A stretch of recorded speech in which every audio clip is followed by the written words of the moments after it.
सॻियूं भरिसां कचेवार इलाइक़े दरिया जी कंधीअ ते क़ाइम ॻोठ गुलाब खान ममनाणी जे इंडस पब्लिक स्कूल में 1 डिसेंबर एकता असां सिंधुअ जो वारिस आहियूं जे सिरे हेठि ॾियारो मल्हाइण लाइ तयारी में हिकु बहितरीन प्रोग्राम मुनक़िद कयो वियो जंहिंमें स्कूल जे ऑपरेटर मोहम्मद इशफाक अब्बासी हेडमास्टर उस्ताद मंज़ूर अली मत्तू ऐं ॿियनि जी निगरानीअ में एकता तक़रीब जो प्रोग्राम मुनक़िद कयो वियो जंहिंमें मोहम्मद यासीन मत्तू उस्ताद इंसाफ़ अली काज़ी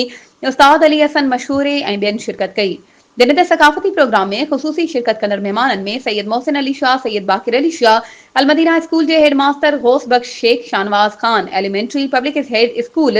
headmaster Nisar Ahmed Hattar Mehran elementary public school जे हेडमास्टर आकिब अली मल्हा समेत वालदेन में अब्दुल गफूर ममनाणी गुलाब खान ममनाणी गुलसन चन्नो अमानुल्लाह चन्नो दीदार अली ममनाणी ऐं ॿियनि वॾे अंग में शिरकत करे प्रोग्राम के 4 चंड लॻाए छॾिया जॾहिं त एकता जे हिन तक़रीब में स्कूल जे शागिर्दनि ऐं शागिर्दियाणियुनि पारां सिंध अमा खे भेटा पेश करण लाइ क़ौमी गीतनि ते रक़्स कंदे टेबलोस खाका ऐं मोरथो टिले राणा ऐं ॿियनि क़ौमी गीतनि ते रक़्स कयो आख़िर में तक़रीरूं ऐं खाका पेश कंदड़ शागिर्दनि ऐं शागिर्दियाणियुनि खे इनाम ॾिना विया वधीक ख़बरुनि ऐं अपडेट्स जे लाइ असांजे चैनल खे सब्सक्राइब कयो ऐं हा बेल आइकन खे प्रेस करणु न विसारिजो त जीअं असांजी हर नई अचण वारी वीडियो तव्हां ताईं पहुची